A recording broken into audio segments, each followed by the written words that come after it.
Mari sini semua rakaman. Siapa ada telefon nak rakam, rakam sini. Ada? Kita buka. Rakam.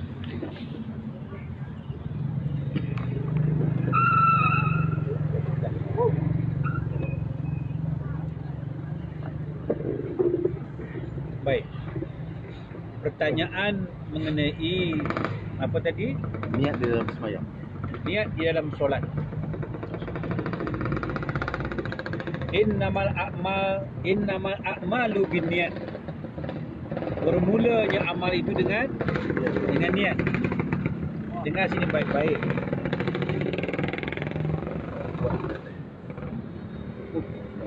Bermulanya setiap amal kita mesti dengan niat.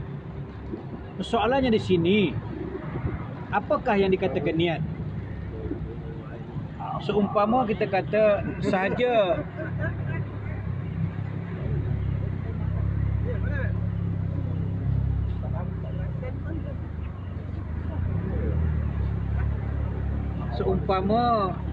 kita nak bersolat maghrib. Seumpama kita nak solat maghrib. Anda apa aja? Ada depan ni, apa depan ni?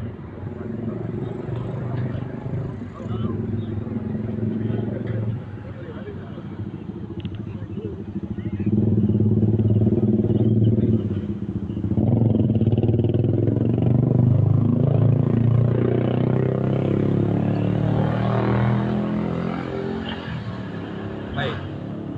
Kita nak bincang soal apa? Okey. Soal niat.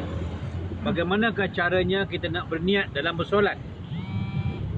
Hadis mengatakan innamal a'malu binniyat. Bermula amal dengan niat. Bermaknanya perbuatan amal yang kita buat itu menjadi amal setelah kita ada niat. Persoalannya di sini, mana dikatakan niat? Contohnya waktu maghrib. Sahaja aku sembahyang maghrib 3 rakaat kerana Allah Ta'ala. Betul tak niat macam tu? Sahaja aku sembahyang maghrib 3 rakaat kerana Allah Ta'ala.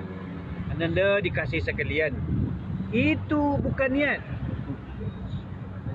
Itu bukan. Itu lafaznya niat. Itu lafaz niat, bukan niat. Niat ini sesuatu yang la hurufin wala syautin. Tidak berhuruf, tidak bersuara. Itu dikatakan niat. Niat ini apa? La hurufin wala syautin. Tidak berhuruf, tidak bersuara. Ini dikatakan niat. Yang kita kata sahaja aku sembahyang maghrib 3 rakaat kerana Allah Ta'ala, itu lafaz niat. Baik. Tahu tak tuan-tuan sekalian, selepas ini saya nak pergi ke mana? Tidak tahu. Tahu tidak? Tidak tahu. Kan saya dah cakap saya nak pergi selepas ini. Nak pergi ke mana anda? Tahu kah? Tidak tahu. Saya nak ke mana selepas ini? Tahu? Tidak tahu. Ini dikatakan niat. La hurufin wala syautin. Yang kita sebut tadi, lafaznya niat.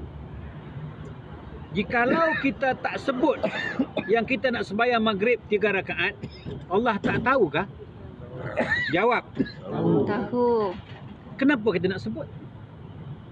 Allah lupa kah yang maghrib tu 3 rakaat? Kita turun daripada rumah.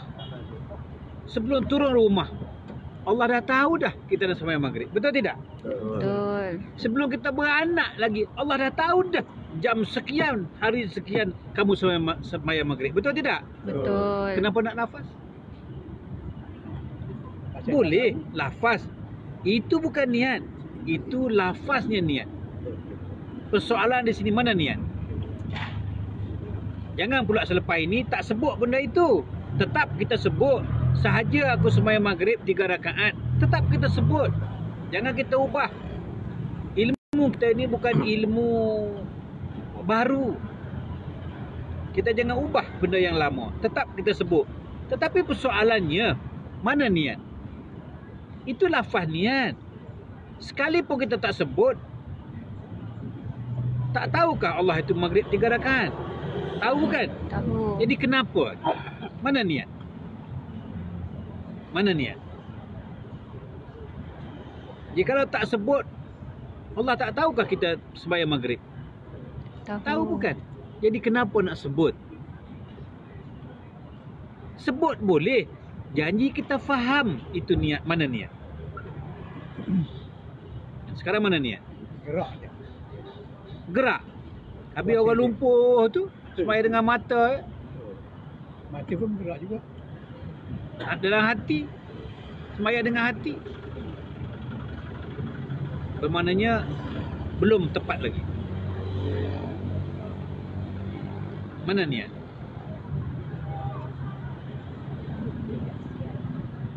Ya. Okey, niat penyaksian. Penyaksian ni benda yang nampak. Nak tengok apa? Nak tengok apa?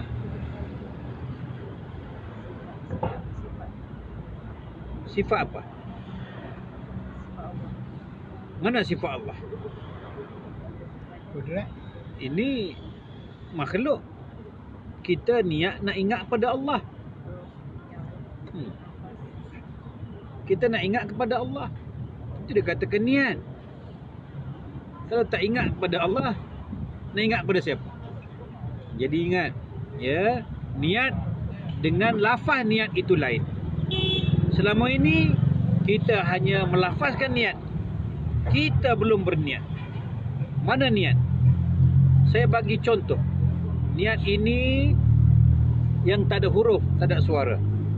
Lintasan hati bukan niat. Lintasan hati pun bukan niat. Kerana lintasan hati itu ada getaran, ada wave. Itu bukan niat. Itu ada huruf, ada suara.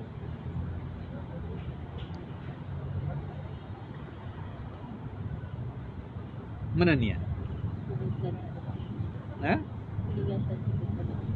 Nak ingat macam mana kepada Allah? Dia bukan bulat, dia bukan putih, dia bukan panjang. Dia tidak ada sifat. Akal makhluk hanya boleh ingat perkara yang ada sifat. Jikalau tak ada sifat, kita tak boleh ingat. Nak ingat ke angin ni sekejap? Cuba ingat ke angin, boleh tak? Pasal apa tak boleh? Cuba tengok pokok. Pandang sejak pokok. Bergoyang tak? Ada tak angin? Tapi yang tuan-tuan pandang itu pokok. Yang ayah anda tanya, mana angin? Nak ingat macam mana kepada angin? Inilah, Allah pun sebegitulah. Nak ingat macam mana pada Allah, dia tidak ada sifat. Yang kita pandang itu goyang, bergoyang pokok. Angin mana? Jadi niat itu nak ingat apa? Makanya tak boleh cerita bab niat jika tuan-tuan tidak mengenal Allah. Sudah mengenal Allah, baru kita boleh cerita niat. Maka kita tangguh dulu bab niat. Siapa tanya tadi niat tadi? Kita tangguh bab niat. Tak boleh belajar nombor 10, nombor 1 pun tak kenal. Kita belajar angka 1 dulu. Ya, baik. Lagi siapa nak tanya? Tentang roh. Roh tu tidak di dalam dan tidak di luar. Di mana dia? Baik. Dengar tak Nanda? Oh. Tapi tak apalah. Dikarenakan dia tuan rumah pada malam ini. Kalau tak ada dia, tak ada Nanda sekalian ini. Fikirkan dia. Ini boleh dikatakan ayahanda kita yang banyak ilmu, dah lama mengaji. Kerana dia nak jumpa lah, kerana ayahanda panggil. Ya, baik. Pertanyaan dia mengenai apa tadi? Manakah roh? Begitu bukan? Mana roh? Roh bukan di dalam, bukan di luar, dia kata. Benar. Mana roh? Jadi sementara berkumpul ramai-ramai sebegini, sebelum saya cerita roh, dengar sini baik-baik. Selalu kita dengar man arafa nafsahu faqad arafa rabbahu. Arafa rabbahu fasadal jasad. Barang siapa mengenal diri, kenalah dia akan Allah Subhanahu Wa Taala. Barang siapa mengenal Allah, maka fasadal jasad, binasalah seluruh anggota jasad kita. Barang siapa mengenal diri, mengenal Allah. Persoalannya di sini, mana diri? cerita bab roh, dia kena bermula di sini dulu. Barang siapa mengenal diri, kenal Allah. Man arafa nafsahu faqad arafa rabbahu. Barang siapa mengenal diri, kenal Allah. Soalannya di sini, mana diri? Baik, berdiri yang baju putih tu.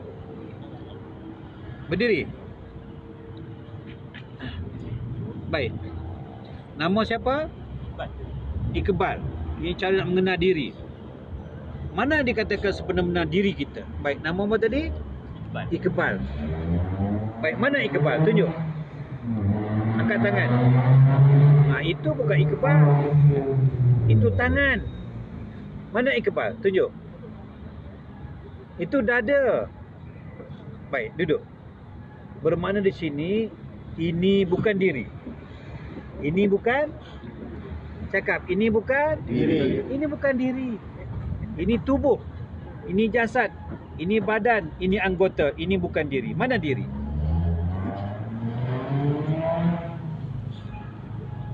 Ananda yang handsome muda ni bangun, yang pakai baju yang kerja hospital apa tu? Baik. Nama siapa ni? Amin. Bukan Al-Amin. Baik. Mana Amin? Itu dada. Nama siapa tadi? Amin. Duduk Ananda. Amin itulah sebenar-benar diri. Iqbal itulah sebenar-benar diri. Mana Amin? Mana Iqbal? Nama apa ni? Khadijah. Khadijah itulah diri sebenar-benar diri kita. Barang siapa mengenal Khadijah, mengenal Iqbal, mengenal Amin, kenalah Allah pada malam ini. Atas meja ini, pada malam ini, saat ini, jam ini, ketika ini, kita mengenal Allah Subhanahu Wa Taala dengan hanya mengenal diri kita. Jangan mengenal tubuh, jangan mengenal jasad, jangan mengenal anggota. Ini dimakan anjing, busuk, lalat. Ya, ini kotor. Diri itu bersih. Mana diri? Ananda nama apa? Nazaruddin. Mana Nazaruddin? Nazaruddin itulah diri kita sebenar-benar diri. Jadi barang siapa nak mengenal Allah, kenal diri. Anda buka pada malam ini, jarang Anda buka. Rohlah diri sebenar-benar diri. Rohlah sebenar-benar Nazaruddin. Rohlah sebenar-benar Iqbal. Rohlah sebenar-benar Amin. Roh kita lah diri sebenar-benar diri.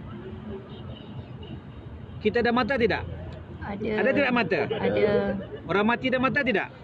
Ada. Boleh tak melihat? Tidak boleh. Jadi siapa sebetulnya yang melihat? Mata kah? Roh kah? Roh. Orang mati ada kaki tidak? Ada. Boleh tak orang mati berjalan? Tidak boleh. Jadi kaki kah roh yang berjalan? Roh. Contohnya masa kita mimpi dikejar harimau. Betul tak kita berlari? Betul. Ada pakai kaki? Tapi berlari bukan? Benar. Sesungguhnya yang berlari itu diri sebenar-benar diri kita, iaitu roh lah diri kita. Jadi roh ini bukan di dalam, bukan di luar.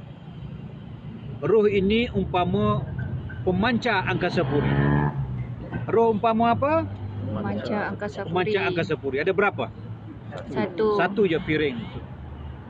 Ini semua televisyen. Kita ini televisyen. Roh pemancar. Parabola. Roh satu saja, tapi televisyen banyak. Jadi roh tak masuk, tak keluar. Mati kata keluar ikut mulut lah. Ya, itu semua pengajian kulit, pengajian tadika, pengajian fiqh, pengajian ilmu makrifat. Roh tak masuk, roh tak keluar. Contohnya, baik, ini pemancar angkasa puri. Kita buka televisyen. Kita buka televisyen, nampak ini. Ada tak angkasa puri datang masuk dalam televisyen? Tidak. Cakap ada tak? Tidak. Angkasa puri datang masuk dalam televisyen, ada? Tidak. Kita pun tutup, off siaran ini. Ada tak siaran ni keluar pergi angkasa puri? Ada tidak? Tidak. Begitu juga roh. Roh ini meliputi akan sekalian alam. Buburlah televisyen bawah meja ke, bubuhlah televisyen di dalam tandah ke, di dapur ke, siaran tetap ada. Siaran televisyen tak masuk dan tak keluar. Dia meliputi di mana-mana. Yang masuk keluarnya on off televisyen. Begitu juga roh kita. Roh kita bukan di dalam, roh kita bukan di luar. Tengok cicak. Cicak, kalau putus ekornya, bergerak tak? Bergerak. Dia bukan dalamnya cicak. Di luar cicak pun ada. Betul bukan? Benar. Ular pun begitu, potong kepala dia berjalan lagi. Saya pernah potong angsa. Potong angsa dia berjalan lagi. Bermakna roh bukan di dalam, bukan di luar, tak masuk dan tak keluar. Roh itu meliputi. Itulah ceritanya, ya. Yang mati itu televisyen. Angkasa Puri tak pernah mati. Yang mati itu jasad. Yang kita tutup itu televisyen. Yang rosak televisyen. Yang pecah televisyen. Tetapi Angkasa Puri ada pecah tak? Tidak. Yang menari, berjoget, menyanyi televisyen. Kira Angkasa Puri ada berjoget tak? Tidak. Piramli nampak dalam televisyen. Ada tak Piramli dalam piring itu? Tidak. Itulah. Roh itu tak masuk dan tak keluar. Ya? Baik. Apa lagi? Anda tanya apa? Tentang dunia kata kita juga ingat kepada Allah. Teruskan lagi. Kalau orang fikir bukan takbir. Kalau kita macam mana nak rasa? Baik. Pukul 11 kita bersurai. Ada lebih kurang 50 minit lagi. Baik, Ananda yang dikasihi sekalian, bagaimanakah cara berzikir?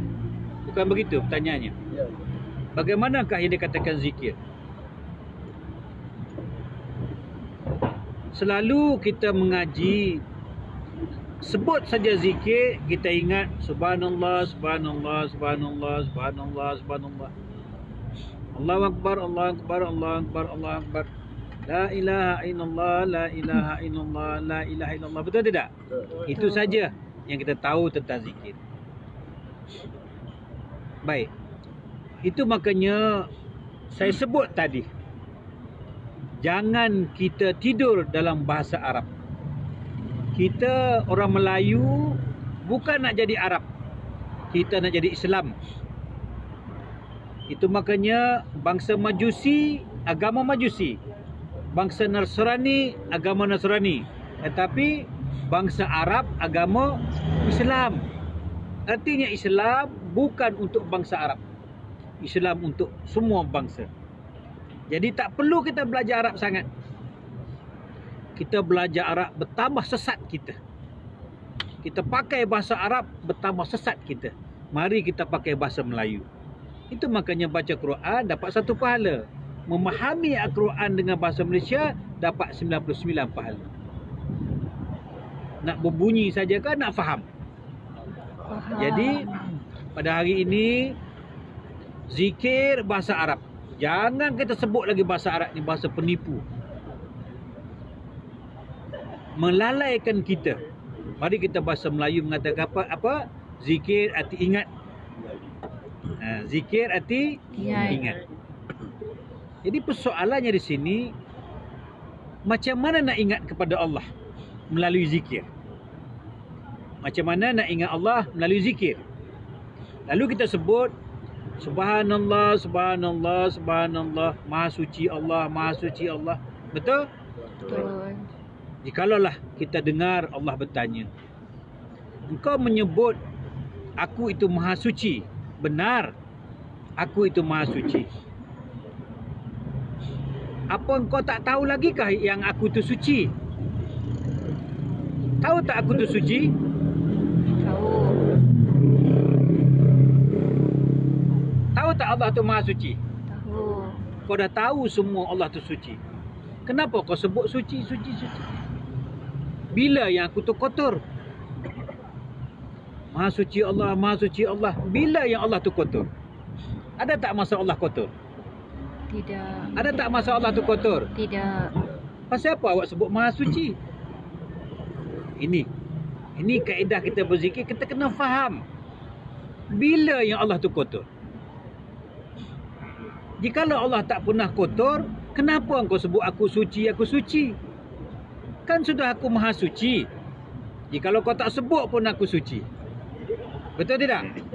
Jadi apa pengertian di atas zikir subhanallah, subhanallah? Lalu kita tukarlah. Kita sebut Allahu Akbar, Allahu Akbar, Allah Maha Besar. Melayu kata Allah Maha Besar. Pernah ke Allah tu kecil? Jawab, Tidak. pernah tak Allah tu kecil? Tidak. Pasal apa kamu sebut Allah besar, sedang Allah tak pernah kecil?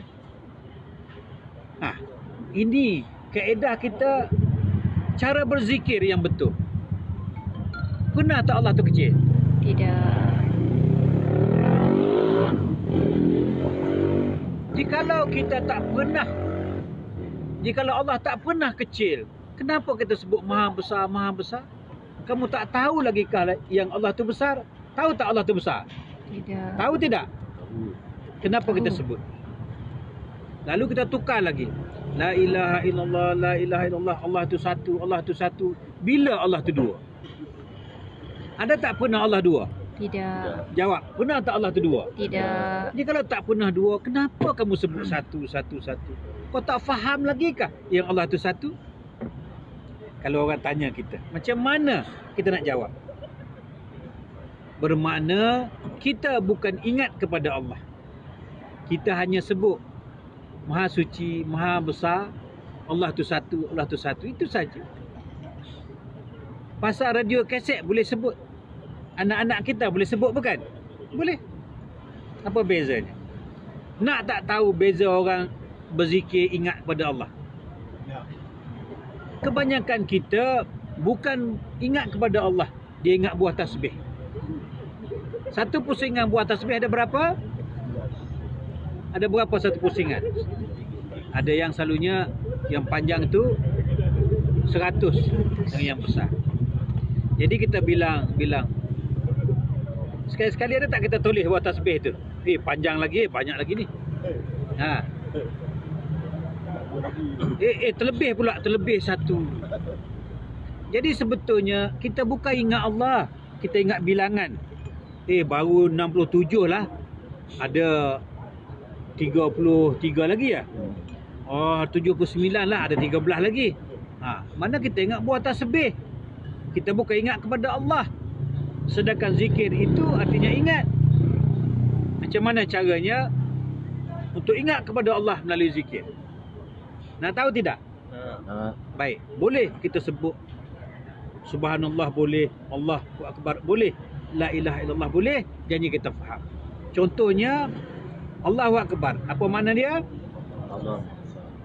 Allah Maha Besar. Besar mana Allah itu? Ada tak besar padang bola? Ada tak sebesar negeri Kelantan? Tidak. Ada tak? Jadi sebesar mana Allah itu? Saya tak terlihat hingga diri. Tak terlihat diri, tutup lampu je lah. Duduk dalam gelap. Sehingga tak Tak terhingga tu sepanjang mana? Sepanjang mana? Sampai ke sepadan Thailand? Sehingga tak terlihat yang lain. Baik. Cara dia macam ni. Baik anda biar berulang kali. Ini tapak tangan besar, mata kecil, tutup macam ni. Tutup. Tutup sekejap. Tutup semua. Semua tutup. Jangan terkecuali. Tutup. Nampak tak? Buka. Jadi saya bukan nak olok-olokkan supaya kita ingat pelajaran ini. Ya, baik. Mata tu kecil, tapak tangan tu besar. Seumpamanya ini besar, tutup benda ni. Nampak tak ini bawah?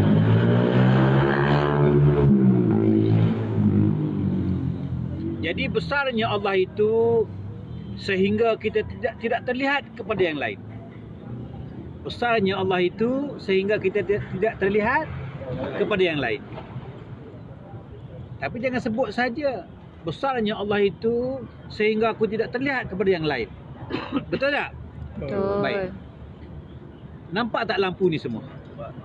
Nampak. Tadi kata tak terlihat kepada yang lain, cuma nampak Allah saja. Kenapa pula nampak lampu? Laku tu lah menyatakan Allah. Ha? Dia je Allah. Ha.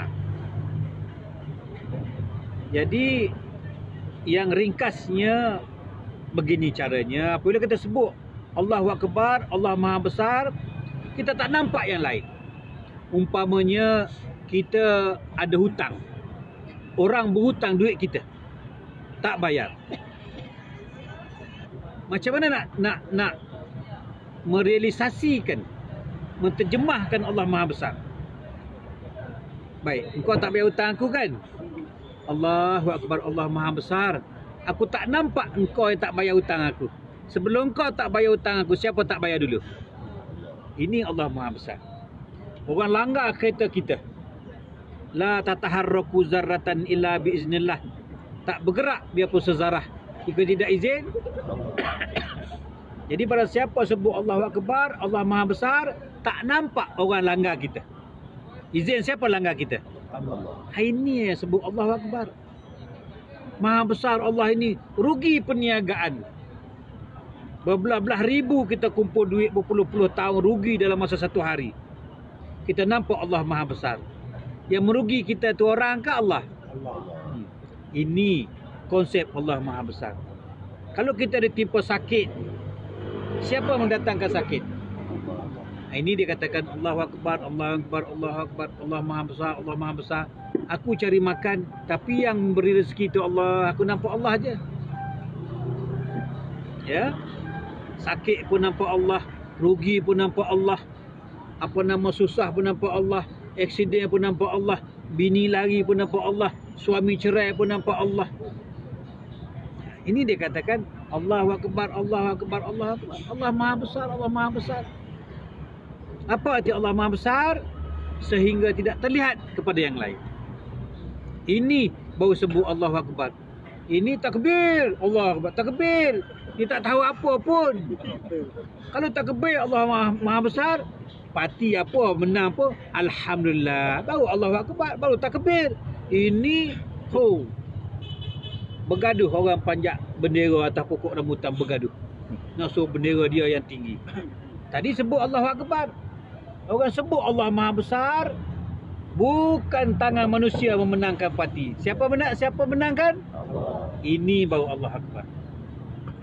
Apa saja merintah, Allahu Akbar, Allah Maha Besar. Cina kah, Melayu kah, siapa menentukan? Allah. Itu baru Allah Maha Besar. Baik. Subhanallah, Maha Suci Allah. Bila yang Allah tu kotor? Allah sentiasa suci. Macam mana kita nak menentukan Allah tu suci? Nak menentukan Allah tu suci, siapa yang bersifat melihat? Kita? Betul.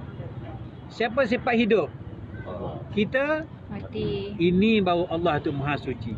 Tidak ada perbandingan dengan yang lain. Gagah hanya Allah.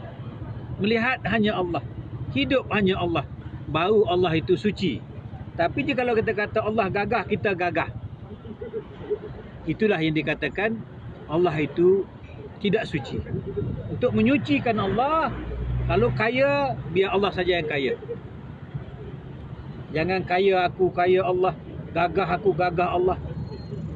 Ya, tinggi aku, tinggi Allah. Bermakna Allah tak suci. Untuk menyucikan Allah, jangan terlihat keberadaan diri. Baru Allah Maha Suci. Jangan ada perbandingan. Jangan ada lawannya. Jikalau tidak ada lawan, suci tak dia? Besar siapa? Kaya siapa? Baru tidak ada lawan. Barulah Allah itu benar-benar suci. Begitu juga la ilaha illallah, Allah tu satu. Bila Allah dua? Pernah tak Allah dua? Macam mana nak mengatakan Allah tu satu? Syuhudul wahdah fil kasrah. Syuhudul kasrah fil wahdah. Pada yang banyak pada yang satu, pada yang satu pada yang banyak. Macam mana nak pandang Allah satu? Baik. Ini tudung asalnya kapas. Kapas. Ini baju asalnya Kapas. ini seluar asalnya. Kapas. Jadi pandang apa pun biar nampak kapas. Barulah kita berkalimah la ilaha illallah. Allah itu satu, Allah itu satu. Buatlah gelas sekalipun dia tetap kaca. Buat piring pun tetap kaca. Buat apa pun tetap kaca. Bahawa Allah itu satu. Ini cara kita berzikir dengan menggunakan sebutan. La ilaha illallah, Allah itu satu. Macam mana Allah itu satu? Ingat, apa pun pakaian kamu pakai, tetap asalnya kapas. Barulah dia jadi satu. Jadi kita sekalian semua ini berasal daripada siapa? Allah. Kerbau lembu asal daripada siapa? Allah. Anjing babi asal daripada siapa? Allah. Satu tak? Satu. Cina India asal daripada siapa? Allah. Satu. Itu cara kita berzikir ya. Baik. Ada lagi Ada WhatsApp yang kapal. ya? Yang dalam kapal. Yang dalam kapal. Baik. Tiang itu pertanyaan yang kuman saja. Pertanyaan yang remeh-temeh saja. Ya. Ada rahsia yang besar. Ada rahsia yang besar di sebalik pembinaan Kaabah.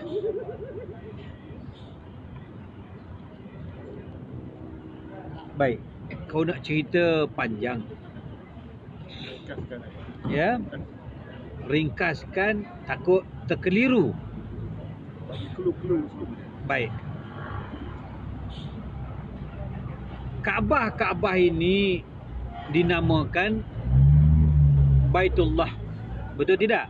Betul. Itu lagi sekali kita ditipu oleh bahasa Arab. Ini yang masalah. Dengar bahasa Arab saja kita sudah tertipu. Jangan jadi Arab, jadi Islam. Bukan semua orang Arab baik.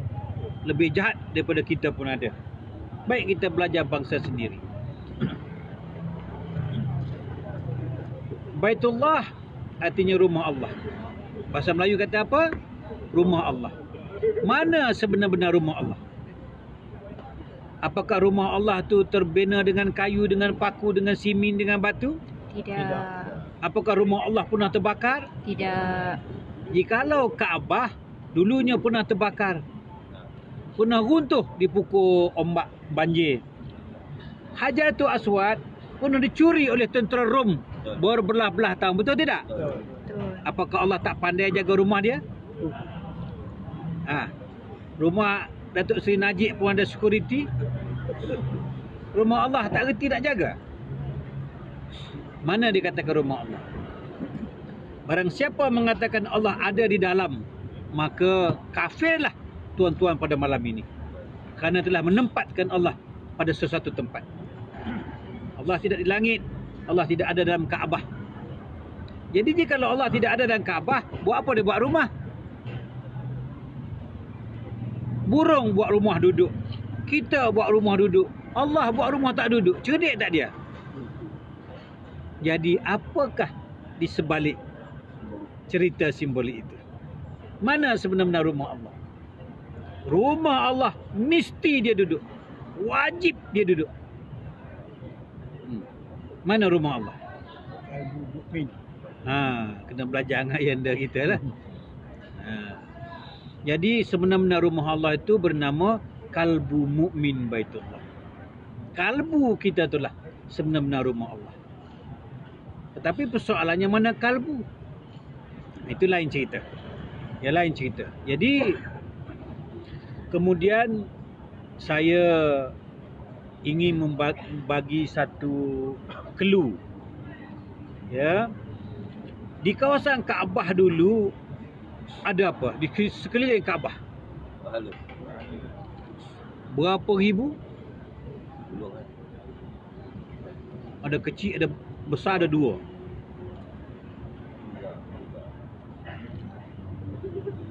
Kenapa Nabi berganti Nabi, Rasul berganti Rasul, mengajar jangan sembah berhala? Tetapi kenapa orang masih sembah berhala? Dia tak ada Nabi pun mengajar sembah berhala. Nabi Yusuf kah, kata salah saya dengan adik-beradik dia, Nabi Yusuf pergi ke gua 30 hari saja. balik-balik dia punya kaum dah kembali menyembah berhala. Ya Nabi, Rasul ajar berpuluh beribu ratus Nabi, orang tak ikut. Yang tak ajar ni dia ikut. Apakah itu semua itu? Kata rumah Allah suci, tapi kenapa disekelilingi oleh patung? Ini dia kata tanah Masjidil Haram. Tak ada yang haram di tanah itu, semua suci. Itu dia kata tanah suci. Kenapa tanah suci disekelilingi Kaabah itu patung? Apa sebab? Itu Ananda, rahsia besar di sebalik ciptaan Kaabah itu saya tak boleh ceritakan di sini. Ya, takut menimbul fitnah. Ada rahsia besar. Lepas ini beli buku sejarah Kaabah. Baca dan teliti baik-baik. Dengar sini, buku apa? Sejarah Kaabah. Baca dan teliti baik-baik. Cuma saya boleh bagi gambaran. Dulunya Ananda, orang nak mengenal Allah, nak mengenal penciptanya, tak reti, tak tahu kaedah nak mengenal Allah. Lalu diberi gambaran, man arafa nafsahu faqad arafa rabbahu. Barang siapa mengenal diri, kenal Allah. Jadi untuk mengenal Allah, hendaklah kamu mengenal diri yang zahir dulu. Barang siapa mengenal diri yang zahir, maka kamu akan mengenal Allah pada malam ini. Tak payah mengenal diri yang batin dulu. Tak payah mengenal roh. Mengenal diri yang zahir ini pun kamu sudah mengenal Allah. Itu makanya jikalau kamu tak boleh mengenal Allah, kata orang dulu, kamu buat patung. Ya, kamu tengok patung ini. Dengan tengok patung ini tuan-tuan boleh mengenal Allah. Itu makanya dulu orang buat patung untuk sembahan. Tapi lama kelamaan yang jadi salahnya, dia ingat patung ni Tuhan dia. Itu makanya Mak Yusof Cik Wok pergi ke Ketik, jumpa dengan Sami dia. Dia cerita, Yusof Cik Wok orang panggil Mamat. Mamat, dia kata, agama kau dengan agama aku sama, dia kata. Aku bukan sembah Buddha, sembah patung Buddha. Katanya Sami itu, aku bukan sembah patung Buddha. Tetapi ingat Mamat, dia tunjuk patung Buddha macam batu keh. Rasa tak batu keh tu? Ada tak mata? Ada. Jawab. Ada. Semua ada bukan? Benar. Boleh tak dia melihat? Tidak boleh. Ada telinga? Ada. Boleh tak patung dia dengar? Itu orang zaman dulu nak mengenal Allah dengan cara bina patung ini. Barang siapa nak kenal tilik diri, tak nampak. Kau letak diri kau depan, kau tilik. Sebagaimana patung, sebegitulah kita. Ini ceritanya. Sebagaimana patung, sebegitulah kita. Orang mati ada mata tak? Ada. Boleh tak melihat? Tidak boleh. Itu makanya sedarlah diri kita ini tidak ubah umpama patung. Biarpun ada mata, mata kita tak boleh melihat. Yang melihat itu Allah. Biarpun ada telinga, kita tak boleh mendengar. Yang mendengar itu Allah. Jadi salah tak patung itu? Tidak. Pada asalnya pembinaan patung itu tak salah. Pembinaan patung tak salah. Cara kita menghayati itu salah. Cuba kita tilik betul-betul. Patung itulah seumpama diri kita. Jadi, ya, Diri zahir kita. diri zahir kita lah seumpama patung. Ada mata tak boleh melihat jikalau Allah tak bagi. Ada telinga tak boleh mendengar jikalau Allah tak bagi. Ada mulut tak boleh bercakap jikalau Allah tak bagi. Apa beza dengan patung? Sama. Patung dengan kita sama. Jadi kenal tak diri kita? Kenal. Kita ini umpama, itu hadis mengatakan barang siapa nak mengenal diri, al-mutu qabla an tamautu. Al-mutu qabla an tamautu. Matikan diri kamu sebelum kamu mati. Ini cara Nabi kita mengajar. Matikan diri kita sebelum kita mati. Tapi sebelum Nabi, dia mengajar bina buat patung. Sebelum Nabi dia buat patung. Tapi lepas pada Nabi, masa Nabi, dia mengajar al-mutu qabla an tamautu. Matikan diri kamu sebelum kamu mati. Artinya di sini sama dengan patung. Jikalau kita mati ada mata boleh melihat? Tak boleh. Tidak boleh. Patung boleh melihat? Tidak boleh. Sama. Ini. Jadi dulu di sekeliling Kaabah ada patung. Patung ini bukan untuk dijadikan Tuhan. Dijadikan apa panggil betul reflection. Apa panggil? Bayangan gambaran kita. Kenal tak diri kita sekarang? Kena. Umpama orang mati, umpama patung. Yang hidup tu siapa? Allah Subhanahu wa Ta'ala. Jadi inilah kaedah cara orang dulu mengenal Allah, mengenal pencipta mereka dengan menggunakan patung. Pergi berjalan, dia buat gambar patung. Pergi berjalan macam orang India. 3 batu satu Tuhan, 3 batu satu Tuhan. Untuk mengingati Tuhan. Tapi lama kelamaan orang lupa. Ini hanya kiasan. Dia ingat ini Allah, ini Tuhan. Ini yang salah. Jadi rahsia pembinaan Kaabah ada kena mengena dengan yang cerita saya ini. Cuma saya tak boleh cerita lebih kerana anda tak sampai ke tahap ini. Apakah sebenarnya di dalam Kaabah itu? Apakah sebenar dalam Kaabah itu? Tapi sekarang sudah kosong. Dulu apa? Barang siapa pergi ke haji, terlihat benda di dalam, boleh tak kita cerita? Tidak. Jawab, boleh tak? Tidak boleh. Kalau kita cerita apa? Kifarah. Kalau barang siapa nampak barang di dalam Kaabah, tak boleh cerita kepada orang. Kalau cerita, kena kifarah. Lumpuhlah, matilah, aksiden. Betul tidak? Betul. Dulu. Tak boleh siapa lalu ke atas. Tak boleh. Tak ada siapa boleh masuk. Dulu. Menjaga rahsia Kaabah ini. Takut terkeliru. Kalau benda yang baik dalam itu, kenapa tak cerita? Betul tak? Kalau barang baik, kenapa tak cerita? Tetapi benda baik. Yang tak baiknya apa? Tak baiknya tafsiran kita. Tafsiran kita lah membuatkan tak baik. Patung ini dianggap Tuhan dia. Sebetul bukan Tuhan patung ini. Gambaran kita ini mati. Umpama patung. Jadi berebutlah masing-masing. Berebutlah masing-masing nak mengaku dia punya. Ini dia punya, ini dia punya. Ada 4 kaum semasa itu. Ya, berebut. 3 kaum. Muhajirin apa, Ansar lah apalah berebut. Lalu Rasulullah kata, tak ada siapa boleh mengaku. Tutup. Apabila ditutup, ya semua boleh pusing. Semua tak boleh nak bergaduh dah. Tutup. Semua boleh pusing. Dulu sembahyang telanjang. Telanjang tepuk dada. Pusing dulu. Tapi setelah datangnya Rasulullah kita membersihkan, menjernihkan benda itu. Saya tak cerita apa di dalam. Jangan tuan-tuan anggap salah tafsir.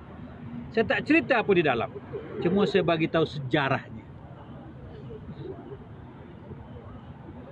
Jadi kalau orang dulu menyembah patung, tak salah. Kerana fahaman dia tu betul. Tetapi lama kelamaan menjadi salah. Kenapa? Dia mengatakan patung ini Tuhan dia. Itu yang salah. Jadi dulu itu makanya bacalah sejarah Kaabah. Maka tuan-tuan akan tahu. Jadi 3 tiang itu artinya 3 kaum. Ya, berebut. Jadi dia buh tiang 3. Jadi tak ada siapa yang boleh. Semua ada kan? Ini contoh tiang Ini umpah tiang dah ada kan, ada cukup, jangan kau bergaduh. Itulah. Maka sampai sekarang tiang itu ada 3. Ya. Rahsia selebihnya carilah guru-guru. Belajarlah dengan 4 mata. Bahawa tidak ada rahsia. Ini tak boleh nak dibuka kayak ramai. Ya. Baik, itu saja. Ada lagi 20 minit. Anda Haji? Hajilah? Haji Mat? Ada soalan? Tak ada? Kalau tak ada, kita bersurailah.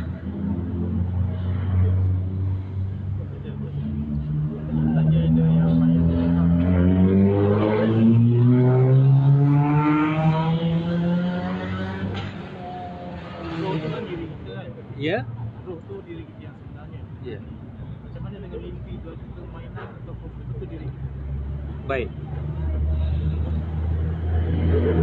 Apa kiasan mimpi? Roh itu diri kita. Bagaimana dengan mimpi? Baik. Jikalau raja makan ini dipanggil apa? Santap. Jikalau raja tidur dipanggil beradu. Jikalau Rasulullah dipanggil wahyu. Jikalau para wali dipanggil ilham. Jikalau kita dipanggil mimpi. Jadi mimpi-mimpi ini pekerjaannya roh. Bukan pekerjaan kita. Hebatnya diri kita ini, mimpi 5 minit kita boleh balik ke Kelantan. Betul tidak? Balik ke Thailand, tak payah masuk Sungai Golok, tak payah cop pasport pun, terus pergi ke Golok dengan hanya 5 minit. Inilah powernya diri sebenar diri yang bernama roh itu. Ya, bukan mainan tidur. Karena siapa yang berhati basirah, mimpi itu pengajaran. Maklumat. Sebelum berlaku satu musibah, Allah bagi mimpi dulu. Sebelum berkahwin, Allah bagi mimpi ular, ya, katanya. Ya. Contohnya, bermakna Allah dah tahu dah. Sebelum dapat duit, mimpi ikan. Seumpamanya sebegitu. Sebelum kita berlaku musibah atas diri kita, kita mimpi kita berak. Seumpamanya sebegitu. Bermakna roh kita dah lebih tahu sebelum terjadi. Ya, roh lah diri kita. Dan yang mimpi itu adalah roh. Roh dah tahu dah akan berjumpa jodoh. Roh dah tahu dah akan mendapat rezeki. Itu makanya melalui mimpi. Ya. Ada lagi?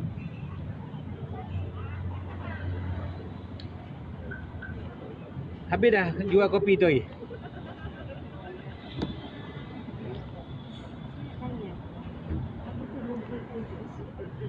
Rohul Kudus ini roh yang maha suci. Ya. Mula-mula Allah bersendirian. Tidak ada siapa nak kata dia tu Allah. Jadi inginlah dia memperkenalkan dirinya. Seumpama raja, jikalau tidak ada rakyat, siapa nak kata dia raja? Ya. Ini raja ni. Jikalau tidak ada rakyat, siapa nak kata saya raja? Maka untuk menyatakan saya raja, saya kena jadikan rakyat. Itu makanya nak menyatakan Allah, Allah jadikan nur Allah. Nur Allah ingin memperkenalkan dirinya menjadi Nur Muhammad. Nur Muhammad lah dikatakan Rohul Kudus. Roh yang paling suci itu roh Nur Muhammad. Rohul Kudus lah Nur Muhammad. Roh yang paling suci, Rohul Kudus. Roh yang paling suci iaitu Nur Muhammad. Balik pada tadi yang Muhammad Rasulullah tadi itu adakah roh? Itu diam dulu anda. Itu tak boleh. Tutup dulu. Ya. Itu kena jumpa lain kali. Ya. Bagus itu. Itu saja anda ya. Ada setengah saya mendengar cakap pasti sangat. Dia kata dulu tu juga. Aku kena menunggu buku dulu juga. Baik. Cuba sebut hamba Allah. Cuba sebut hamba Allah. Hamba Allah. Baik. Nama apa ni? Cuba sebut saya Khadijah. Kuat sikit. Saya Hadijah. Ada berapa orang Khadijah? Satu. Ha? Satu. Oh, satu ya. Nama apa anda? Saifuddin. Saya Saifuddin. Saya Saifuddin. Ada berapa orang Saifuddin? Dua. Ha? Dua. Mana lagi seorang kalau dua? Saya Satu ke dua orang ni? Satu. Satu. Hamba Allah. Ada berapa orang? Satu. Syurga Allah. Neraka Allah. Dunia Allah. Malaikat Allah. Jadi sebetulnya sebut itu biar faham. Ini dia katakan tauhid. Buat apa nak kejar syurga? Syurga tu makhluk. Pasti satu hari makhluk akan binasa. Jadi kalau binasa syurga tu, tuan nak bergantung di mana? Lebih baik pilih syurga Allah. Kekal.